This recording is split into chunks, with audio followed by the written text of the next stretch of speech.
Friend, तो कैसे हैं आप सब। उम्मीद करते हैं कि आप सब एकदम बेहतरीन होंगे और आप लोग का पढ़ाई लिखाई भी एकदम ज़बरदस्त तरीके से चल रहा होगा। अगर आप लोग भी 2026 में एग्ज़ाम देने वाले हैं और अभी तक PDF नोट्स नहीं लिए हैं तो बिल्कुल फ्री में ले सकते हैं। इसके लिए नंबर डिस्क्रिप्शन में दिया गया है, आप लोग उस पर कॉन्टैक्ट करके PDF नोट्स बिल्कुल फ्री में ले सकते हैं। तो आज आप लोग को हम 50 ऐसे VVI सब्जेक्टिव क्वेश्चन बताएंगे जो आपके एग्ज़ाम में निश्चित ही लड़ेगा। तो पहला क्वेश्चन है, अगर हम में वाक शक्ति न होती तो क्या होता है। मान लीजिए, अगर हम में वाक शक्ति न होती तो क्या होता है। अगर हमें वाक शक्ति न होती तो यह समाज श्रेष्ठ क्या होती, गूंगी पड़ती होती।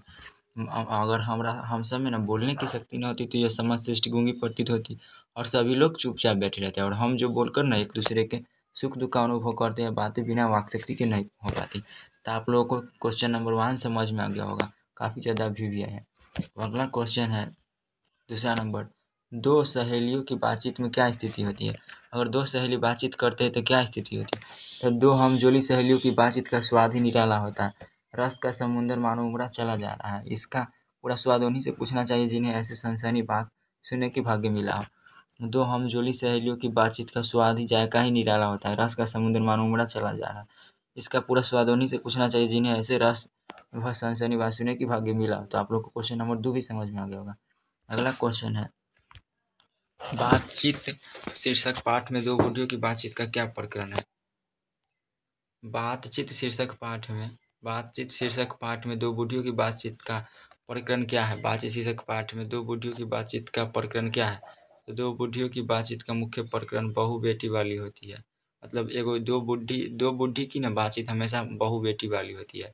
वो अपनी बहू या बेटों का गिला शिकवा करती है। हमेशा गांव में आप लोग देखते होंगे कि दो बुढ़ी बैठती है तो हमेशा बेटा पुतोह वाला बात होता है। तो वो अपनी पुतोह या बेटा का गिला शिकवा करती है, या बिरादरी खाने का कोई ऐसा रस्माना छेड़ बैठेगा कि बात करते करते अंत में दांत खोदे निकाल पड़ना। और अंत में आप लोग देखेंगे वो लकड़ी लेगा और दांत में खोदते रहेगा और बात बात निकाल देगा। तो आप लोग को क्वेश्चन नंबर 3 भी समझ में आ गया होगा। अगला 4 नंबर क्वेश्चन है, लपटन साहब के जेब में से क्या बरामद हुआ था। लपटन साहब के जेब में से क्या बरामद हुआ था। तो लपटन साहब के जेब में से 3-4 लिफाफे और एक डायरी बरामद हुआ था। लपटन साहब के जेब में से 3-4 लिफाफे एक डायरी बरामद हुआ था। अगला क्वेश्चन 5 नंबर क्वेश्चन काफ़ी ज़्यादा VVI है। लहना सिंह ने बोधा सिंह के प्रति किस त्याग का परिचय दिया। किस त्याग का परिचय दिया था। लहना सिंह ने बोधा सिंह के प्रति किस त्याग का परिचय दिया। तो लहना सिंह वचन का पक्का व्यक्ति है। लहना सिंह थे जो वचन का पक्का व्यक्ति है। लहना सिंह सूबेदारनी के कहे वचन को पूरे ईमानदारी और निष्ठा के साथ निभाता है। बोधा सिंह की रक्षा वो अपने जान की परवाह किए बिना पूरी करता है। और बोधा सिंह की रक्षा ना लहना सिंह अपनी जान की परवाह किए बिना पूरी करता है। ठंड के दिन में वो अपना वस्त्र बोधा सिंह को दे देते हैं और ठंड के दिन में वो अपना वस्त्र बोधा सिंह को दे देते हैं। अंत में गोली लगने के बाद भी वो बोधा सिंह को अपनी जगह पर गाड़ी में भेज देते हैं, लेकिन वह नहीं जाता, जिसके कारण लहना सिंह की मौत हो जाती है। अतः हम यह कह सकते हैं कि लहना सिंह ने बोधा सिंह के प्रति अपनी जान तक त्याग दी थी। तो आप लोगों को ये वाला क्वेश्चन नंबर 5 बढ़िया से समझ में आ गया होगा। अगला क्वेश्चन 6ठा नंबर क्वेश्चन है। 6ठा नंबर क्वेश्चन है, फिरंगी मैम के बाग में क्या था। फिरंगी मैम के बाग में क्या था। फिरंगी मैम के बाग में क्या था। तो फिरंगी मैम के बाग में ना मखमल सी हरी घास है। फिरंगी मैम के बाग में मखमल सी हरी घास है और फल एवं दूध की वर्षा कर देती है। तो आप लोगों को फिर से एक बार रिपीट करा देते हैं। पहला क्वेश्चन क्या बताएं। पहला क्वेश्चन बताया, अगर हमें वाक शक्ति न होती तो क्या होता। मान लीजिए, अगर हम सब में बोलने की शक्ति न होती तो क्या होता। तो अगर हमें वाक शक्ति न होती ना तो यह समाज श्रेष्ठी गूंगी प्रतीत होती है और सभी लोग चुपचाप बैठे रहते। और हम जो बोलकर एक दूसरे के सुख दुख का अनुभव करते हैं, यह सही बात बिना वाक शक्ति के नहीं होती है। और दूसरा नंबर क्वेश्चन है, दो हमजोली सहेलियों की बातचीत क्या होती है। दो हमजोली सहेली बातचीत करते हैं तो मानो रस का समुद्र उड़ा चलाता है। और बातचीत शीर्षक पाठ में दो बूढ़ियों की बातचीत का प्रकरण क्या है, तो यह भी बता दिए। लपटन साहब के जेब से क्या बरामद हुआ था और लहना सिंह ने। तो आप लोग को क्वेश्चन नंबर 6ठा तक बता दिया। 7वां क्वेश्चन पढ़ाते हैं। डेली 10-10 को क्वेश्चन बताएंगे, आप लोग उतना कर लीजिएगा। जाड़ा क्या है। मौत और निमोनिया से मरने वाले को मुरब्बे नहीं मिला करते। बजीरा सिंह के इस कथन का क्या से। जाड़ा क्या है, मौत है। जाड़ा क्या है, मौत है। और निमोनिया से मरने वाले को मुरब्बे नहीं मिला करते। इसका अर्थ हुआ कि बजीरा सिंह के इस कथन का आशय यह है कि वहाँ युद्ध के मैदान में अत्यधिक ठंड पड़ रहा, युद्ध हो रहा था ना, वहाँ पर अत्यधिक ठंड पड़ रहा था, जिसके कारण ऐसा लगता है मानो उसकी जान निकल जाएगी। वैसे भी इस स्थिति में इतने लोगों को निमोनिया हो रहा है कि मरने के बाद वहाँ के लोगों को दफनाने तक का जगह नहीं मिल रहा है। तो आप लोग को समझ में आ गया होगा कि जाड़ा क्या है। तो जाड़ा मौत है और निमोनिया से मरने वाले को मुरब्बे नहीं मिला करते। बजीरा सिंह के इस कथन का आशय यह है कि वहाँ युद्ध के मैदान में अत्यधिक ठंड पड़ रही है, जिसके कारण ऐसा लगता है मानो उसकी जान निकल जाएगी। वैसे भी इस स्थिति में इतने लोगों को निमोनिया हो रहा है कि मरने के बाद वहाँ के लोगों को दफनाने तक का जगह नहीं मिल रहा है। अगला क्वेश्चन है, आंदोलन के नेतृत्व के संबंध में जयप्रकाश नारायण के क्या विचार थे? आंदोलन का नेतृत्व वे किस शर्त पर स्वीकार करते हैं? आंदोलन के नेतृत्व के संबंध में जयप्रकाश नारायण के क्या विचार थे? आंदोलन का नेतृत्व वे किस शर्त पर स्वीकार करते हैं? आंदोलन के नेतृत्व के संबंध में जयप्रकाश नारायण का यह विचार था। आंदोलन के नेतृत्व के संबंध में जयप्रकाश नारायण का यह विचार था, सबकी सलाह ली जाएगी, सबकी बातें सुनी जाएगी, छात्रों की बात अधिक सुनी जाएगी, जितना भी समय होगा ना उनके साथ बिताया जाएगा। मतलब आंदोलन के नेतृत्व के संबंध में जयप्रकाश नारायण का विचार था कि सबकी सलाह ली जाएगी, सबकी बातें सुनी जाएगी, छात्रों की बात अधिक सुनी जाएगी, जितना भी समय होगा उसके साथ बिताया जाएगा। जन संघर्ष की समिति की बात सुनी और समझी जाएगी और फैसला मेरा होगा, सबको इस फैसला को क्या मानना होगा, यही बोल रहे थे। एक तो ही बात बोले थे तो जयप्रकाश नारायण का ना साफ साफ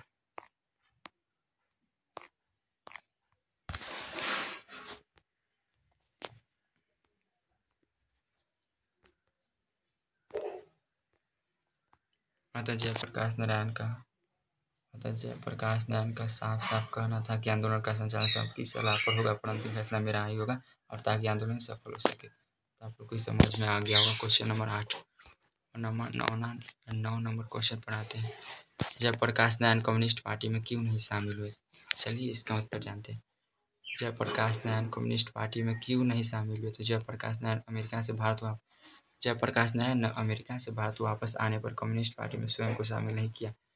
जयप्रकाश नारायण अमेरिका से भारत वापस आने पर कम्युनिस्ट पार्टी में स्वयं को शामिल नहीं किया, क्योंकि लेनिन का सिद्धांत था और उन्होंने उसे सीखा था कि जो देश गुलाम है वहाँ के जो कम्युनिस्ट हैं उनको किसी भी कीमत पर वहाँ की आज़ादी की लड़ाई से अलग नहीं रखनी चाहिए। यद्यपि उस लड़ाई के नेतृत्व पूंजीपतियों के हाथ में होनी चाहिए, कभी स्वयं को आइसोलेट नहीं समझना चाहिए। मतलब जयप्रकाश नारायण का साफ साफ कहना था कि जयप्रकाश नारायण अमेरिका से वापस भारत आया तो कम्युनिस्ट पार्टी में स्वयं को शामिल नहीं, क्योंकि लेनिन का सिद्धांत था और उनसे सीखा था कि जो देश गुलाम है और वहाँ के जो कम्युनिस्ट हैं उनको किसी भी कीमत पर वहाँ की आज़ादी की लड़ाई से अलग नहीं हो जाता। यद्यपि उस लड़ाई का नेतृत्व पूंजीपतियों के हाथ में होना चाहिए और कभी भी अपने आप को आइसोलेट नहीं समझना चाहिए। क्वेश्चन, भ्रष्टाचार की जड़ क्या है? क्या आप जेपी से सहमत हैं? इसे दूर करने के लिए क्या आप सुझाव देंगे? भ्रष्टाचार की जड़ क्या है? क्या आप जेपी से सहमत हैं? इसे दूर करने के लिए आप क्या सुझाव देंगे? भ्रष्टाचार की ना जड़ सरकार की गलत नीतियाँ। भ्रष्टाचार की जड़ सरकार की गलत नीतियाँ। इन गलत नीतियों के कारण भूख है, महंगाई है, भ्रष्टाचार है। कोई काम नहीं जनता का निकलता है बगैर रिश्वत दिए। मतलब भ्रष्टाचार की जड़ कौन है? सरकार की गलत नीतियाँ, और इन गलत नीतियों के कारण भूख है, महंगाई, भ्रष्टाचार, कोई काम जनता का नहीं निकलता बगैर रिश्वत दिए। हर प्रकार के अन्याय के नीचे जनता दब रही है, शिक्षा संस्था भ्रष्ट हो रही है, हमारे नौजवानों का भविष्य अंधेरा में पड़ा हुआ है। इसे दूर करने के लिए समाजवादी तरीके से सरकार ऐसी नीतियाँ बनाए जो लोक कल्याणकारी हो एवं इस कार्य के लिए देश के कर्मचारी नेता पदाधिकारी आदि ईमानदारी पूर्वक अपने कर्तव्यों का पालन करे, तभी हमारे देश में फैला हुआ भ्रष्टाचार समाप्त हो सकता है। तो आप लोग यहाँ तक समझ में आ गया होगा। अगला क्वेश्चन है 11 नंबर क्वेश्चन। जयप्रकाश नारायण किस प्रकार का नेतृत्व देना चाहते थे? जयप्रकाश नारायण किस प्रकार का नेतृत्व देना चाहते थे? जयप्रकाश नारायण युवाओं के हाथों में नेतृत्व देकर उनका मार्गदर्शन करना चाहते थे। जयप्रकाश नारायण युवाओं के हाथ में नेतृत्व देकर उनका मार्गदर्शन करना चाहते थे। युवाओं ने उनके इस मार्गदर्शन विचार को नकार दिया। युवाओं के आग्रह पर उन्होंने सत्य नेतृत्व स्वीकार किया कि मैं सुनूंगा, सबकी पर फैसला होगा मेरा। यहाँ तक आप लोग को समझ में आ गया होगा। अगला क्वेश्चन है, चुनाव सुधार के बारे में जयप्रकाश नारायण के क्या सुझाव थे? चुनाव सुधार के बारे में जयप्रकाश नारायण के क्या सुझाव थे? तो चुनाव सुधार के बारे में जयप्रकाश नारायण का यह विचार था। चुनाव सुधार के बारे में डॉक्टर जेपी जी का प्रमुख सुझाव यह था कि इस बार जो चुनाव हो उसके प्रचार में बहुत कम खर्च हो। मतलब चुनाव के सुधार के बारे में जयप्रकाश नारायण का यही कहना था कि इस बार जो चुनाव होगा उसके प्रचार में बहुत कम खर्च हो, व्यवस्था कुछ इस प्रकार से हो जो भी प्रतिनिधि हो उन पर जनता का भी अंकुश हो। उनका यह भी सुझाव है कि जब विधानसभा का अगला चुनाव हो तो हमारी छात्र संघर्ष तथा जन संघर्ष समिति मिलकर के आम राय से अपनी उम्मीदवार खरीदिए, उनमें से किसी को मान्य करे तथा जनता और छात्र की संघर्ष समिति उम्मीदवार के चयन में अपना महत्वपूर्ण रोल अदा करे। तो आप लोग को यहाँ तक भी समझ में आ गया होगा। अब 13 नंबर, डेली 15 क्वेश्चन बताएंगे। स्थिरोचित घूर्णन क्या है? स्त्रीयोचित गुण क्या है? ममता, कोमलता, दया, करुणा, प्रेम में सभी नारियों के शीर्ष गुण। आपके एग्जाम में पूछेगा स्त्रीयोचित गुण क्या है? तो ममता, कोमलता, दया, करुणा और प्रेम में सभी नारियों के शीर्ष गुण है। नारी की प्राधीनता कब से आरंभ हुई? नारी की प्राधीनता कब से आरंभ हुई? तो नारी की प्राधीनता तब आरंभ हुई जब मानव जाति ने कृषि का आविष्कार किया। नारी की प्राधीनता तब आरंभ हुई जब मानव जाति ने कृषि का आविष्कार किया। पुरुष बाहर खेतों में काम करने लगा था, स्त्री घरेलू कार्य करने लगी। यहाँ से पुरुष एवं स्त्री का जीवन दो हिस्सों में बंट गया, घर का जीवन सीमित एवं बाहर का जीवन विस्तृत होता चला गया। तो आप लोग को 14 नंबर का क्वेश्चन समझ में आ गया होगा। अगला क्वेश्चन है अर्धनारीश्वर शीर्षक पाठ में। अर्धनारीश्वर शीर्षक पाठ में रविंद्रनाथ प्रसाद और प्रेमचंद के चिंतन से दिनकर क्यों असंतुष्ट? अर्धनारीश्वर शीर्षक पाठ में रविंद्रनाथ प्रसाद और प्रेमचंद के चिंतन से दिनकर क्यों असंतुष्ट है? तो दिनकर जी इस निबंध में रविंद्रनाथ प्रसाद और प्रेमचंद के नारी संबंधी चिंतन से असंतुष्ट नजर आते, क्योंकि इन तीनों ने नारी को कोमल, मुक्त तथा आकर्षक वस्तु माना है। तो दिनकर जी इस निबंध में रविंद्रनाथ प्रसाद और प्रेमचंद के नारी संबंधी चिंतन से असंतुष्ट नजर आते, क्योंकि इन तीनों ने नारी को कोमल, मुक्त तथा आकर्षक वस्तु माना। दिनकर जी को इस बात से असंतुष्ट है कि उपयुक्त तीनों विद्वानों ने नारी संबंधी चिंतन में नारी का वर्णनात्मक रूप कहीं प्रकट नहीं होता, जब किसी रूप में नारी को होने की इनका इसकी महत्ता करते हैं। तो आज तक इतना ही, आज के लिए इतना ही मिलते। अब इसको एक क्वेश्चन दिखा देते हैं आप लोगों को, कितना बढ़िया बढ़िया क्वेश्चन है। टोटल 50 क्वेश्चन, टोटल क्वेश्चन आप लोग को दिखा देते हैं।